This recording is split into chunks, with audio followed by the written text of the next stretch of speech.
Boa noite a todos. Hoje nós estamos gravando aqui no horário noturno, né? Vocês poderão estar assistindo aí qualquer hora, mas vamos para a nossa segunda videoaula.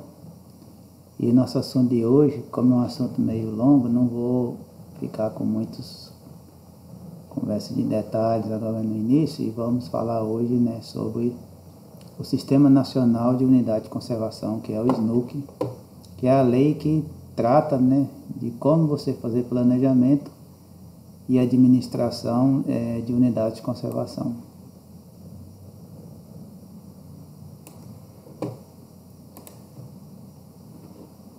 Bom,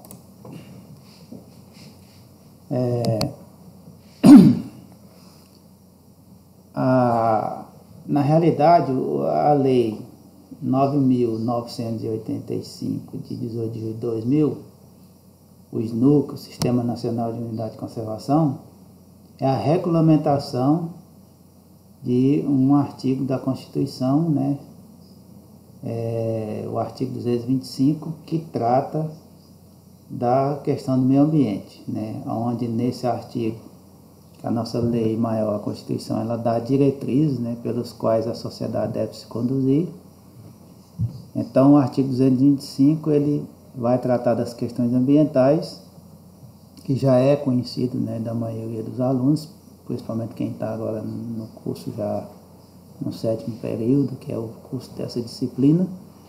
Já em várias ocasiões já leu, já ouviu falar do artigo 225, não vou ficar entrando em detalhes sobre ele, mas vou falar aqui do parágrafo 1º, inciso 3, desse artigo 225, aonde incumbe ao poder público definir em todas as unidades da federação espaços territoriais e seus componentes, ou seja, o espaço e seus componentes sociais e componentes naturais, a serem especialmente protegidos, sendo a alteração e a supressão permitida somente através da lei, vedada qualquer utilização que comprometa a integridade dos atributos que justifiquem sua proteção. Ou seja, se cria unidades, áreas de proteção dos nossos ecossistemas, dos diferentes biomas, e somente através da lei você pode alterar, revogar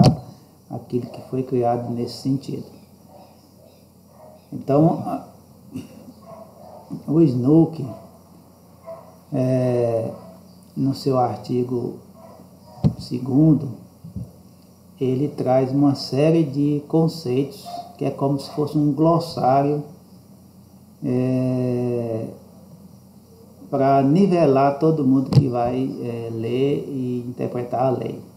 Evidentemente que aqui nós não vamos interpretar a lei como um todo, porque são 60 artigos com seus parágrafos e alíneas, e numa aula de 1 hora não tem condições da gente tratar de tudo isso. E nós vamos trazer para vocês aqui, evidentemente, aquilo que é mais importante, que está lá na lei, e que para vocês entenderem o esboço geral, mas que é recomendável, e não é nem recomendável. Na nossa disciplina é obrigatório você ler a lei e tentar entender ela na íntegra, Afinal de contas, o SNUC, ele faz parte daquele conjunto de leis que o engenheiro florestal deve ter encadernado e colocado numa pastinha e carregar sempre debaixo do braço, porque a gente vai estar sempre lidando com questões de leis ambientais, e o SNUC é mais uma delas.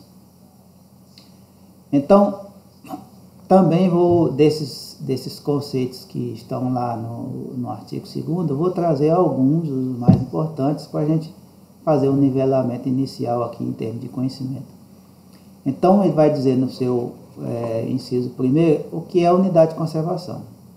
Então, a unidade de conservação é o espaço territorial e seus recursos ambientais, ou seja, todos os recursos que tem ali: solo, água, flora, o ar, os recursos hídricos da fauna, incluindo as águas jurisdicionais. Águas jurisdicionais quer dizer aquelas que estão sob tutela da legislação brasileira, do nosso país, com características naturais relevantes, ou seja, então tem que ter alguma coisa de diferente, de relevante em relação aos demais espaços, que é legalmente instituído pelo poder público. Então, todas as unidades de conservação são instituídas pelo poder público, com o objetivo de conservação e que tem seus limites definidos. Ela está sob o regime, né, sob um regime especial de administração, porque ela é uma área especial, ela tem algumas coisas relevantes, então precisa de uma administração especial, a qual se implicam garantias adequadas de proteção. Então, cada tipo de unidade de conservação vai ter o seu plano de manejo, a lei que o criou, e vai ter lá os objetivos da sua proteção e o que vai ser protegido. Outros dois conceitos também importantes para a gente nivelar aqui é o seguinte: a questão dos conceitos de conservação da natureza e de preservação. É importante saber entender cada um deles.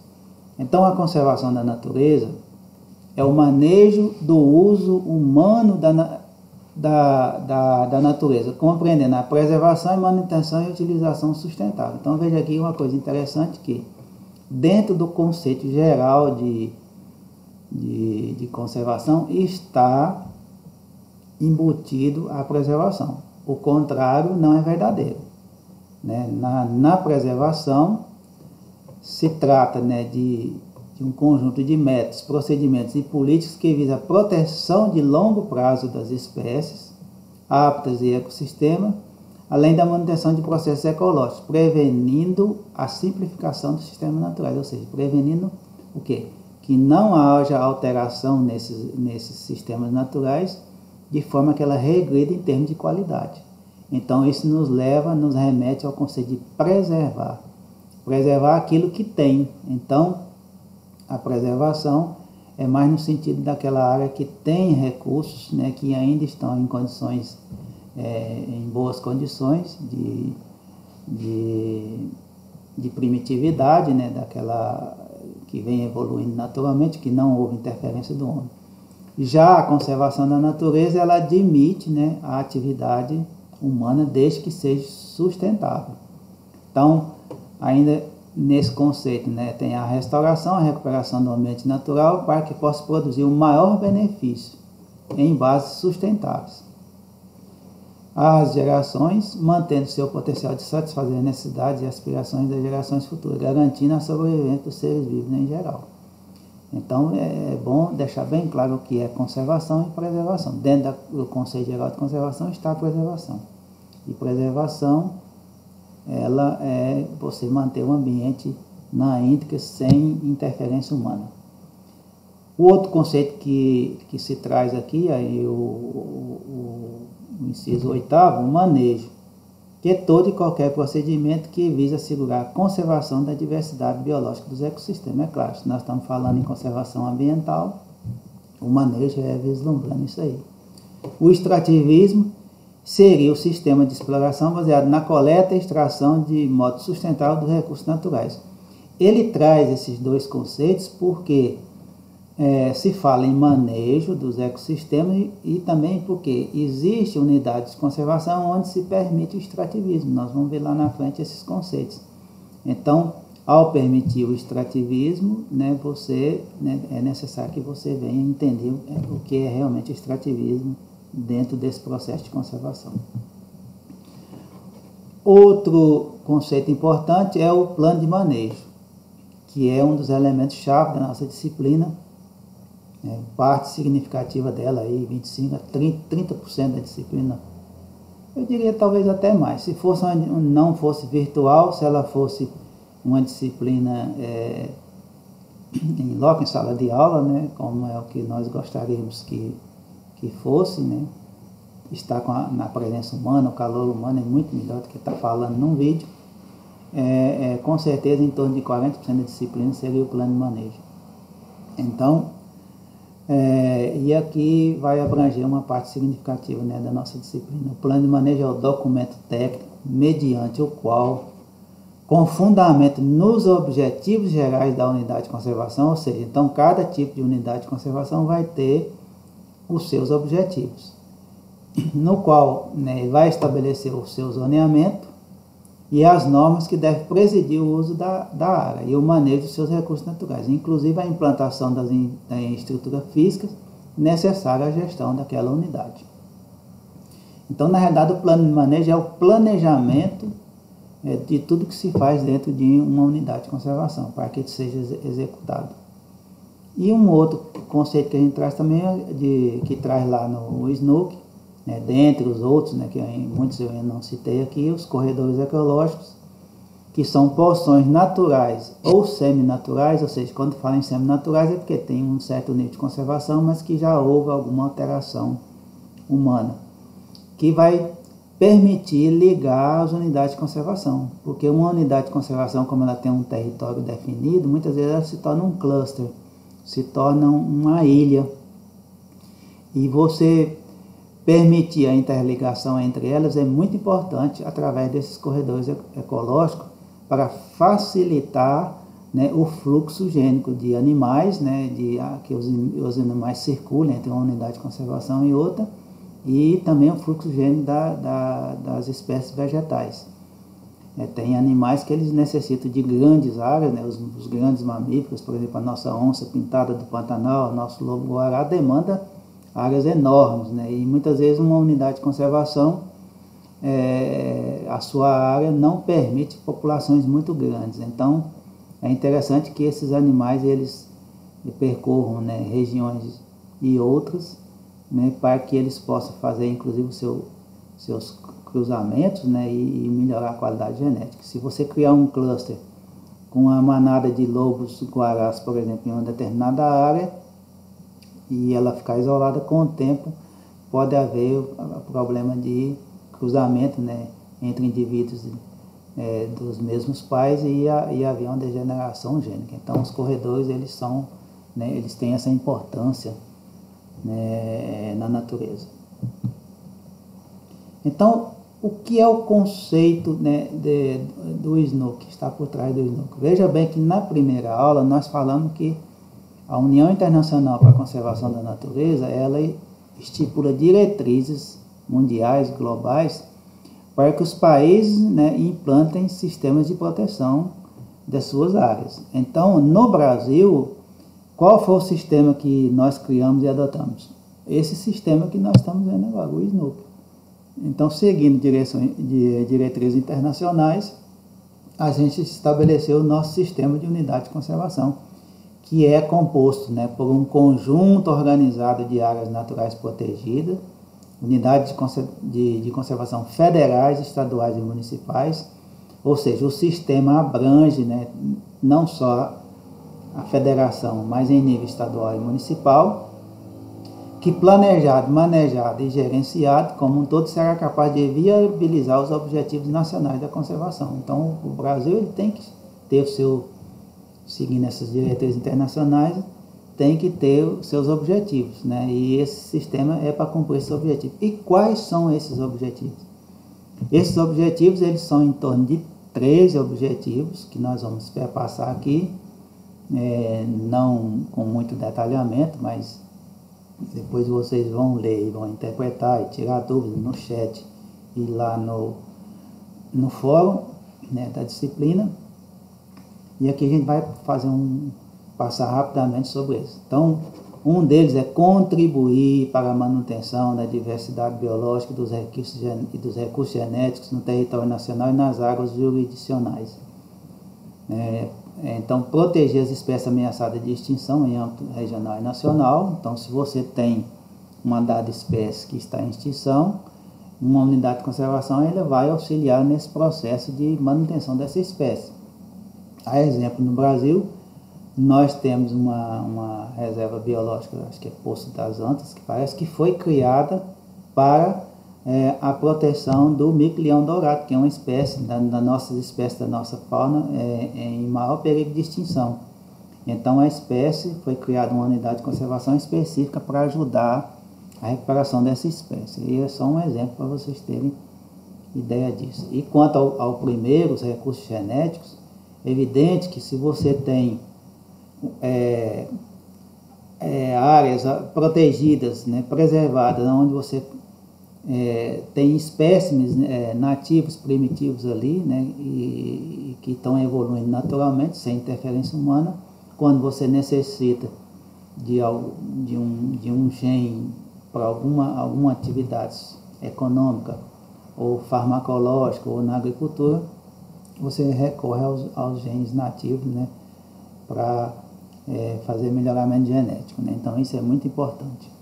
Aliás, uma das maiores riquezas, né, da nossa nação é a biodiversidade, né? Nosso país, ele realmente parece que ele teve um olhar, né, vamos falar assim, especial por parte do Criador, né, ao nos prover de tantos recursos naturais, né, como a água em abundância, a vegetação em abundância, diferentes biomas, diferentes ecossistemas, né?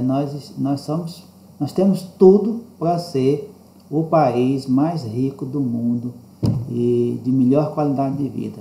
Infelizmente, né, até hoje a gente não soube administrar isso muito bem. Bom, o terceiro objetivo, contribuir para a preservação e restauração da diversidade dos ecossistemas naturais. É evidente que quando você tem áreas que conservam, né, esses recursos genéticos e naturais, ele vai permitir que você recorra, né, a genes, a sementes, animais, né, que estão preservados em condições naturais para ajudar na restauração de outros ecossistemas e até dentro das unidades de conservação, que nem toda unidade de conservação que se cria, a área está totalmente em clímax, né? Muitas delas, às vezes, têm determinados espaços dentro dessas unidades de conservação que foram degradados, que precisam ser restaurados. O quarto, promover o desenvolvimento sustentável a partir dos recursos naturais. É claro, se você tem recursos naturais, você vai ajudar o desenvolvimento sustentável, porque a partir desses recursos é que você vai produzir água de boa qualidade, a partir daí é que você vai ter material genético, né, para a sua agricultura, para as suas indústrias, né? Você também pode promover o desenvolvimento sustentável através do turismo, em algumas das unidades é permitido. Então, tem uma série de benefícios, né, que essas unidades proporcionam, que vai ajudar o país a alavancar o desenvolvimento sustentável. O quinto, promover a utilização dos princípios e práticas de conservação no processo de desenvolvimento. Quando a gente vai ver logo à frente as categorias de uso sustentável, lá você vai ter reserva extrativista, reserva de desenvolvimento sustentável, floresta nacional. São tipos de unidade de conservação que tem manejo aonde você permite a exploração econômica, né? Por exemplo, a floresta nacional, a exploração de madeira, né? As reservas extrativistas de desenvolvimento sustentável permite a presença de comunidades, onde eles praticam a sua cultura artesanal ali ao longo do seu processo de ocupação, nas dezenas e centenas de anos atrás. Então, essas unidades, elas são manejadas adequadamente no sentido de demonstrar à sociedade modelos, né, de conservação, de práticas de conservação da natureza. Proteger paisagens naturais e poucos alteradas de notável beleza cênica. Então, por exemplo, nós temos aí paisagens ímpares, né, paisagens lindas e maravilhosas que precisam ser preservadas e conservadas. E nós temos, por exemplo, os parques nacionais que são direcionados a isso, né? Aqui nós temos um exemplo, né? O Parque Nacional de Sete Cidades, lá no Piauí, são formações geomorfológicas especiais que dão uma beleza cênica no lugar, as cataratas do Iguaçu, né, a Chapada Diamantina, né, um lugar muito lindo, né? Então o foco é a beleza cênica. Junto com essa beleza cênica, evidentemente que tem uma série de recursos da flora e da fauna, né, recursos edáficos ali que acabam sendo, na esteira dessa preservação dessa beleza cênica, sendo protegidos. E O sétimo trata, né, especificamente, né, de proteger características relevantes de natureza geológica. Aqui é o exemplo, né, que eu acabei de citar, além da beleza cênica. Essa beleza cênica é formada pela natureza geológica do ambiente e a sua geomorfologia, espeleologia, que são as cavernas, arqueologia, aqui as pinturas rupestres, né, de povos antigos que povoaram as regiões, né, a paleontologia, né, por exemplo, o Vale do Dinossauro, que tem importância paleontológica, e cultural também da nação. Aí nós temos, exemplo, dos nossos patrimônios culturais, né, Ouro Preto, Mariana, Olinda, São Luís no Maranhão, né, então tudo isso, Missões lá no Rio Grande do Sul, faz parte do nosso patrimônio cultural e que também é o objetivo do Sistema Nacional de Unidade de Conservação, conservar esses patrimônios. O oitavo objetivo é proteger e recuperar recursos hídricos e edáficos. Esse aí está bem claro, né, que são recursos básicos, né, que existem nos espaços. Recuperar e restaurar ecossistema degradado. Então, se você tem uma unidade de conservação e ali você tem áreas que porventura foram degradadas, elas vão ser restauradas. Em unidades que permitem outras ações que não seja a restauração, a recuperação. E aí vale salientar, lembrar vocês a diferença entre restauração e recuperação. Restauração é você interferir no sistema de forma que ele volte a ser o mais natural possível, próximo do que ele era antes de ser explorado, né? E recuperar é você recuperar um ambiente que está degradado, mas não necessariamente você vai utilizar espécies nativas e espécies endógenas daquele local. Você pode trazer inclusive espécies exóticas, né? O 10º, proporcionar meios de incentivo para as atividades de pesquisa, né? Toda unidade de conservação ela tem um objetivo de pesquisa científica, né? E estudos e monitoramento ambiental.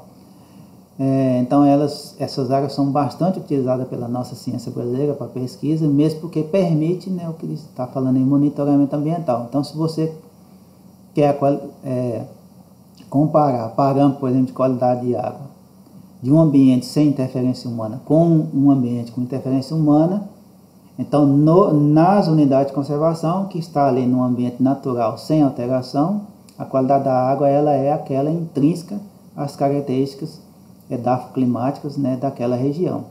Então ela vai servir de base, de parâmetro para dizer, olha, a água de tal região que foi degradada está numa condição de qualidade inferior.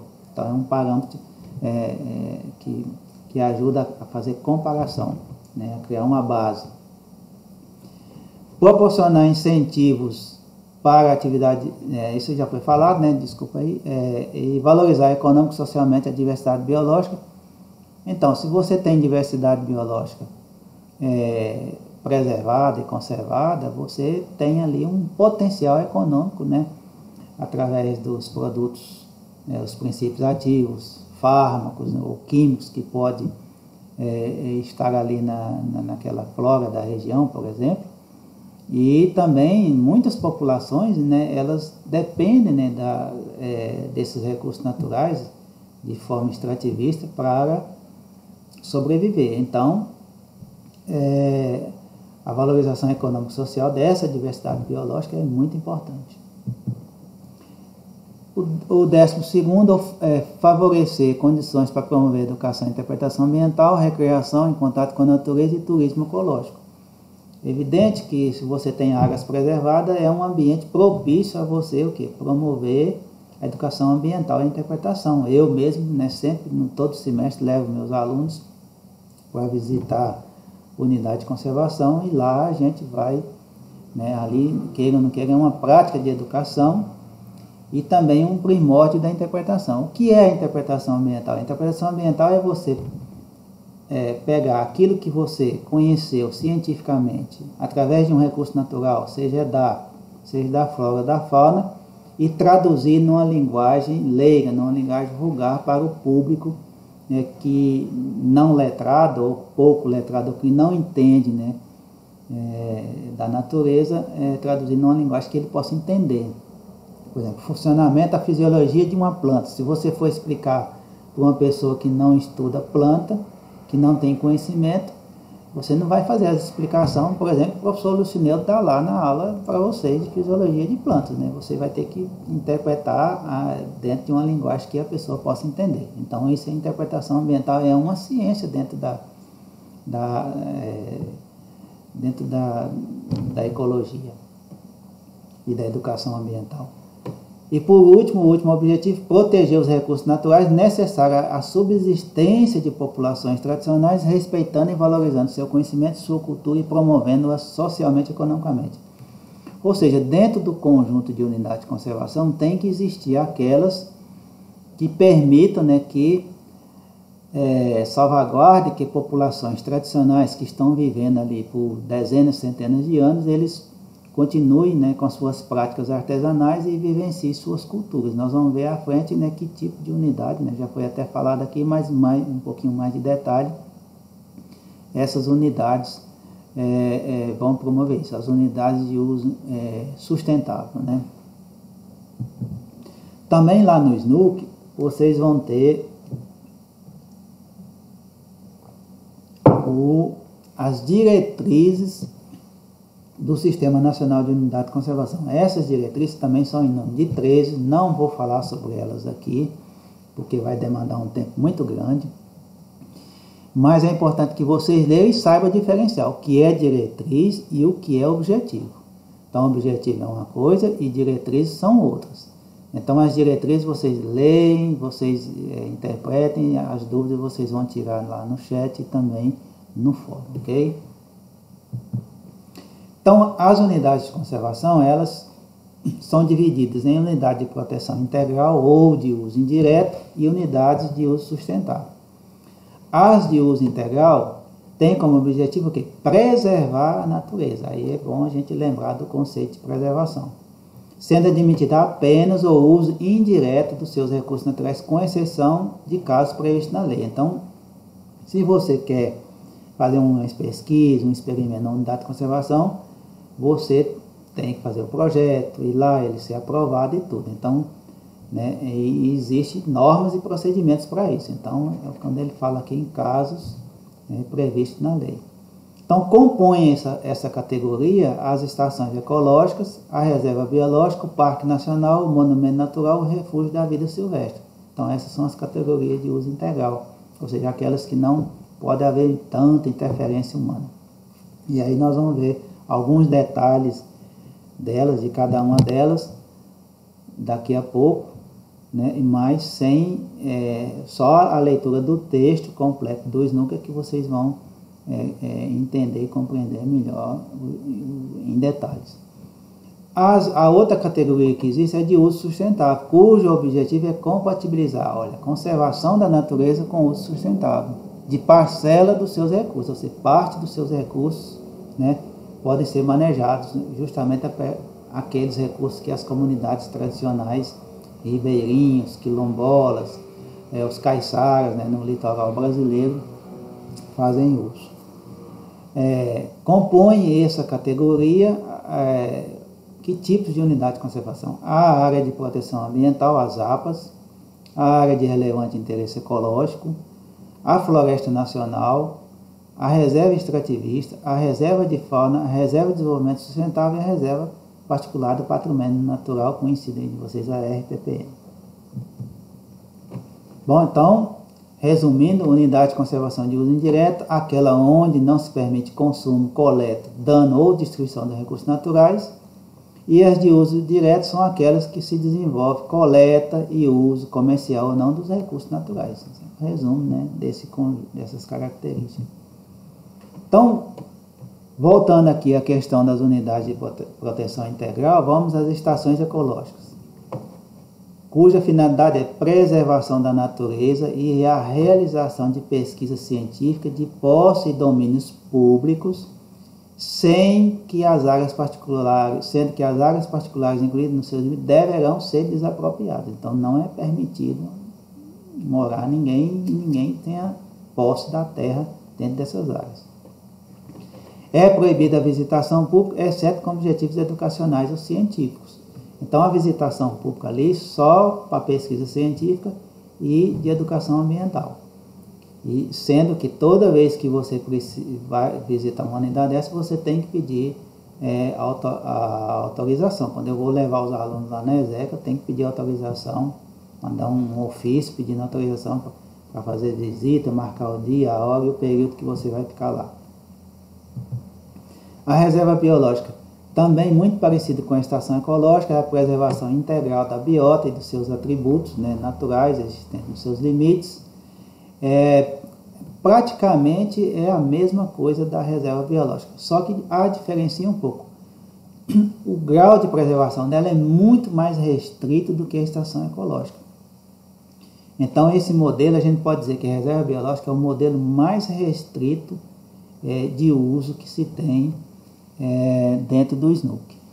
Então, só para dar um exemplo prático dessa diferença, por exemplo, na estação ecológica, você pode solicitar uma pesquisa científica, aonde você vai pode promover alterações da área, por exemplo, fazer um desmatamento, um experimento, colocar fogo, fazer uma roçada, né, para acompanhar a evolução natural, né, a recuperação, a restauração natural daquele ambiente.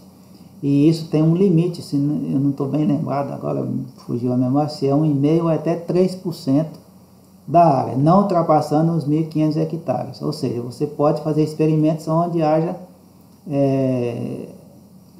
por exemplo, desmatamento na área. Já na reserva biológica, esse tipo de pesquisa que vai promover a alteração dos recursos naturais não é permitido. Então, ela é muito mais restrita do que a estação ecológica.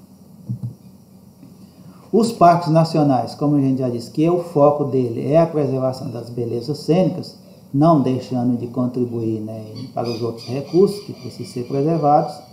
Normalmente eles é composto por grandes áreas, né, áreas de milhares de hectares. A finalidade dele é a preservação dos ecossistemas naturais de grande relevância ecológica e beleza cênica, possibilitando a realização de pesquisa científica e desenvolvimento de atividades de educação, interpretação ambiental, recreação e contato com a natureza e turismo ecológico. Ou seja, o Parque Nacional ele já é uma unidade já aberta ao público, no sentido de que você pode fazer um campo, pode fazer uma trilha, pode fazer uma visitação, tudo dentro das normas do plano de manejo para cada tipo de unidade de conservação. Você não pode ferir, né, tudo lá tem as suas restrições. Você pode fazer um campo, né, pode até, vamos falar assim, acender uma fogueira à noite, mas essa fogueira tem que obedecer uma série de critérios, né, para você fazer isso. Não pode jogar lixo, não pode fazer aquilo. Então, é permitido, né, o turismo, mas dentro das normas de cada tipo de unidade. O monumento natural, que ao contrário do Parque Nacional, ele é indicado para pequenas áreas, onde você tem sítios, né, que tem uma rara beleza ou tem alguma singularidade, alguma coisa única ou ímpar numa dada região e você quer preservar. Aqui nós temos um exemplo bem pertinho de nós, que é o Vale dos Dinossauros, que é uma área de 40 hectares, é um monumento, né, natural, só que ele não é federal, é estadual, aonde você não precisa de uma área de milhares de hectares para preservar as pegadas de dinossauro que estão concentradas, né, em um único ambiente ali. Então, 40 hectares é o suficiente e enquadra-se, né, nessa categoria de monumento natural. O Parque do Ubajara, lá no Ceará, né, o pessoal ele tem 500, 600 hectares. O pessoal, alguns estudiosos dizem que ele deveria ser um monumento natural e não um parque nacional, devido à sua pequena área e os recursos que tem ali, as cavernas, cachoeiras, né, o tabuleiro, né, da Chapada, ser bastante restrito a um local. Por último, né, dentro dessa categoria de proteção integral, o Refúgio da Vida Silvestre, que visa o quê? Proteger ambientes naturais que asseguram as condições para a existência de reprodução das espécies ou comunidades, da flora ou da fauna residente ou migratória. Pode ser constituído por áreas particulares, desde que seja possível compartilhar os objetivos da unidade com a utilização da terra e dos recursos naturais do local pelos proprietários. Ou seja, aqui você pode ter, assim como lá o monumento natural, abarcar áreas particulares. essas áreas particulares, né, também vai ter que obedecer o plano de manejo. E normalmente o refúgio da vida silvestre também não abrange grandes áreas. Bom, nós temos agora a categoria de uso sustentável, né, o conjunto de categorias. A primeira delas é a APA. A APA, normalmente, ela é uma grande área, né, de que você acaba tendo ali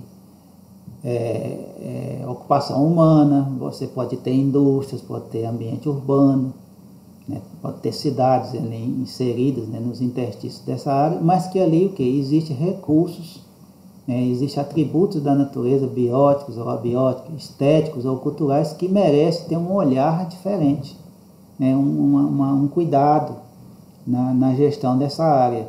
Então, por exemplo, se você quer estabelecer uma indústria ou um loteamento numa área, numa APA, você vai ter uma fiscalização mais restrita, o seu processo de licenciamento vai ser mais rigoroso, né? Então, as coisas não funcionam ao bel prazer como em outras regiões. Então nessas áreas, né, existe um olhar mais uma fiscalização e uma restrição maior de uso e ocupação humana, apesar de compor ambientes urbanos e áreas de produção rural, indústrias e etc. A área de relevante interesse ecológico é uma área em geral pequena em extensão, com pouca ou nenhuma ocupação humana, com características naturais extraordinárias, abriga exemplares raros da biota regional, tem como objetivo manter os ecossistemas naturais de importância regional e local. Ou seja, essa área é aquela área que tem alguns recursos interessantes, né? E, por exemplo, uma área que tem uma cachoeira, uma nascente importante, né? E as pessoas acabam, né, o gestor público, né, o próprio CNBio, sugerindo a criação de uma área dessa para proteger aquele ambiente em especial. Normalmente também não abrange grandes áreas. A Floresta Nacional já é um tipo de unidade de conservação cujo foco dela é o quê? A produção madeireira. Ela pode ser a produção madeireira tanto de espécies nativas ou até mesmo de espécies exóticas. Então, o foco do manejo da Floresta Nacional, que vai ter seu plano de manejo, o foco dele é a exploração sustentável da madeira, que vai servir de exemplo, né, para modelos de manejo para a sociedade. É admitida a permanência de populações tradicionais que habitam a região desde antes da sua criação, em conformidade também, né, as práticas, o que vai se permitir para essas pessoas lá é que não fique o plano de manejo da Floresta Nacional. A reserva extrativista, ela foi criada justamente aquilo que a gente já falou, para permitir que populações, né, tradicionais possam fazer as suas práticas artesanais de uso sustentável da terra. Tanto a reserva extrativista como a reserva de desenvolvimento sustentável, ela serve também como uma forma de proteção daquelas comunidades, porque se você não cria a unidade de conservação, você acaba o quê? Outras atividades humanas, como a lavoura, como a criação de gado, acabam ocupando essas áreas. Então é uma forma também não só de proteger o recurso natural, como também proteger aquelas comunidades que sobrevivem ali. Então a reserva extrativista, nós temos aí a mais famosa dela, a Chico Mendes, né, cujo foco lá é a extração da borracha, e que caracteriza muito bem esse tipo de unidade de conservação. Nós temos a reserva de fauna, onde o recurso dessas reservas mais importantes são a fauna terrestre ou aquática, podendo ser residente ou migratória, adequada a estudos científicos e ao manejo econômico sustentável daquele recurso naquele dado ambiente. Aí nós temos aí Baía de Bertioga, lá em Santa Catarina, é um dos exemplos. A reserva de desenvolvimento sustentável, ela tem a mesma função da reserva extrativista, permitir que populações tradicionais continuem sobrevivendo naquela região e tenham à sua disposição os recursos que eles usam. Também tem o seu plano de manejo, né? As pessoas também não podem fazer o que bem entender lá dentro. E serve também não só para proteger os recursos, mas também para proteger o modo de vida. Por exemplo, vamos citar o exemplo, né, principalmente o que a gente mais vê no litoral, o avanço, né, do sistema hoteleiro dentro dos ecossistemas, o avanço dos condomínios, né, em beira-mar, e acaba que essas unidades ela protege, né, os recursos e protege as pessoas que vivem ali da pesca ou da caça artesanal. Eu recomendo vocês nesse sentido assistir no YouTube, ela deve estar lá ainda, uma série, O Mar Sem Fim, cuja a produção, o produtor viajou, né, toda a costa brasileira visitando, né, todas as reservas extrativistas, desenvolvimento sustentável e unidade de conservação no litoral brasileiro, onde ele mostra, né, os problemas, o convívio do dia a dia dessas comunidades, os seus problemas no dia a dia e a pressão que o sistema hoteleiro e de condomínios faz, né, para ocupar essas áreas. E a reserva ela passa a ser, então, um ambiente de proteção, não só dos recursos, mas também dessas populações ribeirinhas ou caiçaras, né, que são conhecidas as populações do litoral.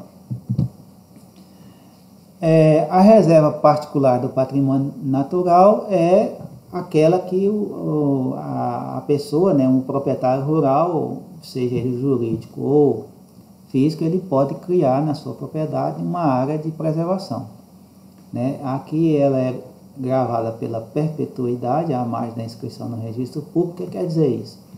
Que registrado no cartório a reserva particular do patrimônio natural, ela é uma ação perpétua, mesmo que o dono daquela propriedade morra e a propriedade seja dividida entre os filhos, aquela área não pode ser dividida, não pode sofrer alterações.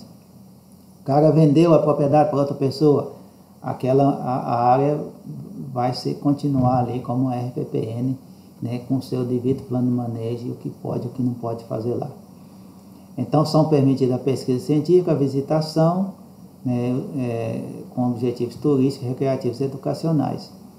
Muita gente, aonde tem recursos como encostas, né, onde você pode fazer um rapel, onde tem cachoeiras, você pode, né, o dono da propriedade, obedecendo o plano de manejo daquela área que deve ser feito, pode explorar economicamente. Eu mesmo visitei lá em Goiás, eu fui pescar lá com um amigo meu, tinha uma propriedade que tinha uma RPPN, né? Ele tinha uma cachoeira lá muito bonita e criou a RPPN para proteger, né, a cachoeira e as matas ciliares no seu entorno, né? Cercou a área da cachoeira para que ninguém fosse tomar banho, pescar lá, porque lá também é um local de reprodução dos peixes. E essa cachoeira ela servia como beleza cênica, né? Mas abaixo dela você poderia, no rio que margeia a propriedade, você praticava a pesca esportiva, e ele tinha montado lá o quê? Um hotel, né, na zona rural, aonde ele alugava, tanto para quem queria tomar banho no rio, não na cachoeira, como também as pessoas que iriam fazer a prática da pesca esportiva. Então, né, uma fonte de recursos, né, para a propriedade que permite, né, você angariar recursos até para manter esse tipo de unidade de conservação, porque esse tipo de unidade de conservação você é responsável pela manutenção dela, de fazer cerca, fazer acero, de vigiar, né? A única coisa que você tem de benefício ali dos órgãos públicos é não pagar o imposto daquela área. Mas também você vai ter a garantia, né, se você for um proprietário conservacionista, vai ter garantido que aquela área jamais ninguém vai poder alterar ela e mudar ela, né? Então essa é a grande vantagem da RPPN. Bom, aqui nós temos aqui uma síntese das categorias e os tipos de uso das unidades de conservação. A fonte é o Ministério do Meio Ambiente. Nós temos aqui as classes de uso, os principais usos e os tipos, né, de unidade de conservação. Então, classe 1, pesquisa científica e educação ambiental. Principais tipos de uso: desenvolvimento da pesquisa científica e educação ambiental. A REBIO, que é a reserva biológica, e as RESEC, que são as estações ecológicas. Classe 2, pesquisa científica e educação ambiental e visitação, turismo e contato com a natureza, os parques nacionais e as RPPN. A classe de produção florestal, pesquisa científica e visitação. Produção florestal é o uso, né, e floresta nacional e as florestas estaduais. Classe 4, extrativismo, pesquisa científica e visitação. São os extrativistas por populações tradicionais, as reservas extrativistas. Classe 5, agricultura de baixo impacto, pesquisa científica, visitação, produção florestal e extrativismo. Os tipos de uso, áreas públicas e privadas, onde a produção agrícola e pecuária é compatibilizada com os objetivos da unidade. Então, reserva de desenvolvimento sustentável, os refúgios da vida silvestre e os monumentos naturais. Classe 6, agropecuária, atividade industrial, núcleo populacional urbano e rural, terras públicas e particulares com possibilidade de uso variado, visando ordenamento territorial sustentável, as APAs e as áreas de relevante interesse ecológico. Então tá aí esse mapinha que eu tirei lá da fonte do IBAMA, que vocês podem consultar. Lembrando que o SNUC vai estar lá na nossa biblioteca virtual à disponibilidade de vocês, e vocês também podem baixar ele na internet. Aqui para cada categoria, né, o percentual do território nacional. Então vamos ver aqui, olha, as APAs, né, compõem a maior área, e os parques nacionais e as RPPN, né, com 4% do território nacional. Bom, e como é feita a gestão desse sistema do SNUC? Nós temos então o Conselho Nacional do Meio Ambiente, que é o órgão consultivo e deliberativo, então tudo passa, né, por esse conselho, com a atribuição de acompanhar e a implementação do sistema. Então lá é que se acompanha, que se faz deliberações, onde você tem um conflito, um problema, você faz a consulta, né, e dá as diretrizes gerais. O órgão central executivo, executivo, né, é o Ministério do Meio Ambiente, que coordena as atividades. O ICMBio é o órgão executivo, com função de implementar o SNUC e subsidiar as propostas de criação e administrar a unidade de conservação. Então, o ICMBio é o órgão executivo. Em paralelo, para e passo ao ICMBio, né, não poderia ir em paralelo, mas que faz parte, né, desse processo, os órgãos estaduais, né, que são as secretarias estaduais de meio ambiente, e os órgãos locais, as secretarias municipais de meio ambiente, que faz parte do sistema. Então, se no seu município, no seu estado, tem um parque municipal, ou um parque estadual, uma floresta municipal, uma floresta estadual, ou uma reserva ecológica municipal, então ela vai compor, ela vai estar sob a égide, né, dessa lei nossa, né, do SNUC, do Sistema Nacional de Unidade de Conservação, e vai estar diretamente, né, as ações nessas unidades estaduais e municipais vai estar diretamente ligada ao ICMBio. Essa figurinha nós já vimos lá na nossa primeira aula, né, mostrando aí, né, o 2018, né, as categorias de unidades, né, a quantidade, as áreas, né. Provavelmente, se vocês entrarem lá no site do ICMBio, pode ser que vocês achem uma de 2019, mas não vou entrar em detalhes não, porque nós já discutimos aí um pouquinho dela na primeira aula.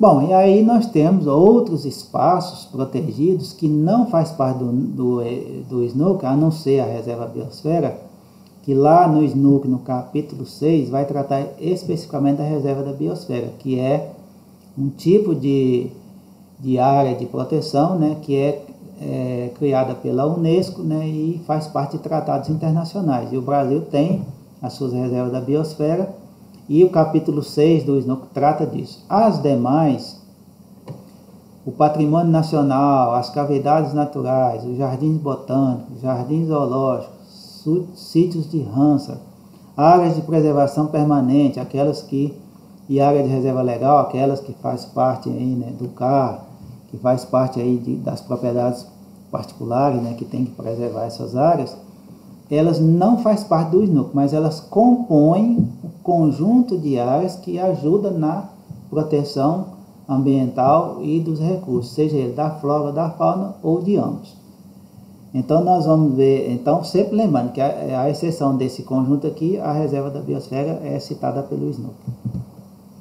Então, patrimônio nacional, né? Aí nós podemos, né, tem algumas áreas, né, a floresta amazônica, o Pantanal Mato Grossense, a Mata Atlântica, a zona costeira, a Serra do Mar, né, faz parte do patrimônio nacional, que são então os nossos chamados grandes hotspots, né, que são aquelas áreas onde existe mais biodiversidade no planeta. As cavidades naturais e subterrâneas, né, que faz parte dos bens da União, constituem o patrimônio cultural do povo brasileiro e, como tal, serão preservadas e conservadas de modo a permitir estudos e pesquisas de ordem técnico-científica e atividades turísticas, paisagísticas e educativas. Então, as cavernas, né, as grotas,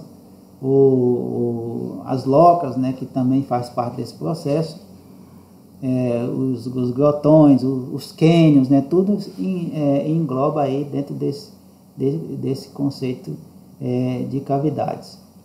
E aí eu queria aproveitar a oportunidade para dizer a vocês o seguinte, que o Brasil, né, como diz o Pondé, com a síndrome do cachorro vira-lata, desculpa a expressão, mas é isso mesmo, né, a gente está perdendo uma oportunidade fabulosa de ter turismo e arrecadar milhões de dólares em turismo com o nosso sistema de unidade de conservação. Aqueles que permitem a prática do turismo, né, eles deveriam ser o melhor utilizados. Nós estamos perdendo isso, né, essa oportunidade, né? Tanto fala que não tem dinheiro para contratar pessoal, como não tem recursos para administrar direito o sistema, né? O ICMBio sempre está dizendo que falta recurso, e realmente falta. Você tem áreas aí, parques nacionais com 1 milhão de hectares, que tem um gestor, um chefe, e 1 ou 2 auxiliares, né? Então isso é um absurdo, isso é impossível, é um parque de papel. Então o dinheiro que é arrecadado, né, nessas unidades de conservação, nós temos o Parque Nacional da Tijuca, o Parque Nacional lá do Iguaçu, que recebe milhões de turistas por ano, eles cobram entrada, né? O Parque do Iguaçu você paga uma quantia lá, é uma empresa privada que administra, né, repassa parte dos recursos, né, para o ICMBio, que devolve à unidade, né, para as suas manutenções, e também repassa para o sistema como um todo. Então, se a gente implementasse o turismo para valer nessas unidades de conservação, com certeza, né, naquelas que permitem, né, o turismo, né, dentro do plano de manejo, com os cuidados, com as capacidades de carga definidas tecnicamente, cientificamente, nós poderíamos estar tendo milhões de turistas aqui todos os anos, gastando milhões de dólares, e nós teríamos recurso suficiente para contratar a mão de obra necessária. E aí, aproveitando a oportunidade, que não falei na primeira aula, as unidades de conservação é uma área com potencial muito grande de contratação de engenheiros florestais no futuro, no presente e no futuro. É porque nenhum governo até hoje deu a devida atenção, né? Não é só esse que até agora não, em termos ambientais, está deixando a dever. Em outras áreas está bem, mas em termos ambientais está deixando muito a dever. No nosso país também não está tomando nenhuma atitude nesse sentido. E os governos passados também não tomaram atitude nenhuma nesse sentido de implementar, né, a contratação de pessoal nessas áreas. E aí, se você tivesse o turismo, né, disciplinado, arrecadando dinheiro, não teria desculpa para não contratar as pessoas. Aí está a falha do sistema. Lá, por exemplo, lá nos Estados Unidos, muitos parques nacionais são sustentados pelos recursos. Grande parte dos seus recursos vem do turismo, vem da caça. Por exemplo, o manejo de determinados antílopes, por exemplo, o alce. Você tem uma população de alce que não pode extrapolar a capacidade de carga de uma dada região, e através do manejo você vai definir todo ano um número por exemplo, de alces que pode ser abatido. E o cara paga lá 10 mil dólares para ir lá abater um alce, recebe um tiquezinho, ele tem que ter lá, o alce tem que estar com uma certa idade, né, que é medido lá pela galhada, né, ele já está em final de carreira sexual, né, porque ele já tem que estar mais velho, e aí ele é permitido abater ele, né, tudo dentro das normas, né. E aí se arrecada dinheiro com isso e acaba ajudando a sustentar a manutenção dessas áreas. Aqui no Brasil, se falar numa coisa dessa, é capaz do Zé Coxita cair de pau em cima de você. Isso é uma hipocrisia muito grande, né? Essa questão eu vejo isso aí muito, é discurso para inglês ver. Vai fazer igualzinho uma senhora lá no Mato Grosso, uma grande fazendeira, né, que tinha lá uma propriedade onde se dizia ecologista, né, e fazia um marketing danado e tudo. No final descobriu que ela fazia, sabe o quê? Aí um erro, né, trazia turistas de fora da Europa, dos Estados Unidos, para a caça da onça pintada lá no Pantanal. Então, uma prática, né, um discurso para a sociedade e uma prática ilegal, e que se isso fosse disciplinado, né, poderia, não a onça, né, que a onça talvez ela esteja até em vias de extinção, mas outras espécies podendo ser abatidas e render dinheiro, né, dentro das normas, é claro, né? Não estou defendendo aqui que você saia caçando nenhum animal aí não, é tudo dentro das normas, conforme a legislação permitir, né? E deveria ter uma legislação específica para isso. Então tem muita coisa a ser feita nessa área. Nós temos os jardins botânicos também, que são espaços, né, fechados, onde se cultiva plantas e flores, que ajuda na preservação, né, muitas vezes de espécies raras, né, e as pessoas acabam levando para o jardim botânico e fica ali, né, como um exemplário, né, até como salvaguarda, né. Nós temos também um jardim zoológico, né, hoje, né, muito usado para animais que foram mães que foram abatidas, que sofreram acidente, os filhotes, né, vão para os jardins zoológicos. Muitos animais que sofrem acidente vão para o jardim zoológico. A ararinha azul, por exemplo, hoje é um animal praticamente em extinção, ela só tem zoológico, né? O dia que essas ararinhas, ou em criadores particulares, o dia que elas morrerem, acabou a espécie, né? Então, o jardim zoológico também contribui, né, para esse processo de proteção ambiental. Os sítios de Ramsar é uma convenção internacional que o Brasil assinou em 1993 e é considerado o quarto país do mundo em superfície na lista Ramsar. Possui 8 zonas úmidas consideradas sítios de importância internacional. Então tá aí essas áreas, né? Parque Nacional do Pantanal, Reserva de Desenvolvimento Sustentável de Mamirauá, as reentrâncias maranhenses, né, a Floresta Nacional do Araguaia, Parque Nacional da Lagoa do Peixe. Então, são tratados internacionais que o Brasil assina, né, convenções, e que acaba tendo que, de uma certa forma, implantar aqui, porque ele é signatário, né, dessas convenções. E aí a Reserva da Biosfera, que nós já citamos, né, ela está lá no SNUC, e o SNUC ela discorre lá todo um capítulo sobre as características, né, os objetivos, né, e como deve ser feita a gestão da Reserva da Biosfera, né, e ela também faz parte, né, de tratados internacionais que o Brasil assinou. Aí nós temos a Mata Atlântica, 1992, né, Reserva da Biosfera, o Cerrado, 1993, Cinturão Verde da cidade de São Paulo, Pantanal, né, aí tem outras, aqui está citando algumas, mas tem da Caatinga também, né, Reserva da Biosfera. E por último, tem as áreas de preservação permanente, né, que essa aí vocês conhecem, né, que são aquelas áreas que as matas ciliares, as nascentes, que devem ser protegidas. E também as reservas legais, que também é bastante conhecido de vocês aí, e faz parte do sistema. Então agradeço a atenção de vocês e vamos encerrar a nossa atividade nesse momento, agradecendo e pedindo desculpa, né, por uma eventual falha nossa aí nesse processo. Então até a próxima aula, nós estaremos juntos novamente.